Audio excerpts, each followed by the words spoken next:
रीना की जिंदगी का एक अध्याय हमेशा के लिए बंद हो चुका था। शादी टूटने के बाद कुछ समय वो अपने मन को संभालती रही।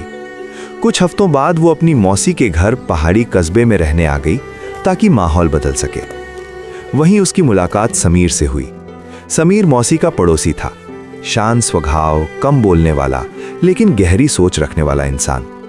रीना को देखते ही समीर के चेहरे पर एक अजीब सी खुशी आ गई जिसे वो खुद भी समझ नहीं पाया।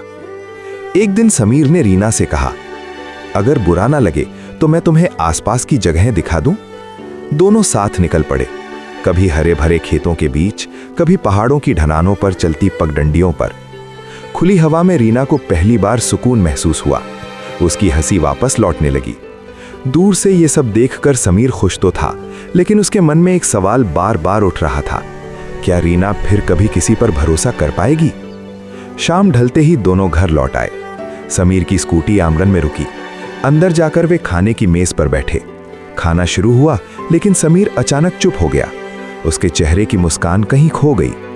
उसके दिमाग में पिता की बात गूंज रही थी, समीर, तुम्हारे लिए रिश्ता तय हो चुका है। उधर रीना भी चुपचाप खाना खाते हुए अपने ही ख्यालों में डूबी थी। क्या हर रिश्ता अधूरा ही रह जाता है? दोनों के दिल में अलग अलग सवाल थे, लेकिन उलझन एक सी। तभी समीर की मां ने कहा, एक सच्चाई है जो सही वक्त आने पर बतानी पड़ेगी। कुछ दिनों बाद रीना अपने शहर लौट गई। समीर ने भी तय किया कि अब वो अपनी जिंदगी को नए सिरे से शुरू करेगा। उसने छोटे स्तर पर अपना काम शुरू किया, धीरे लेकिन पूरे भरोसे के साथ। कहानी यहीं नहीं रुकी थी। कुछ रिश्ते जवाब नहीं देते, वे सिर्फ सही समय का इंतजार करते हैं। To be continued.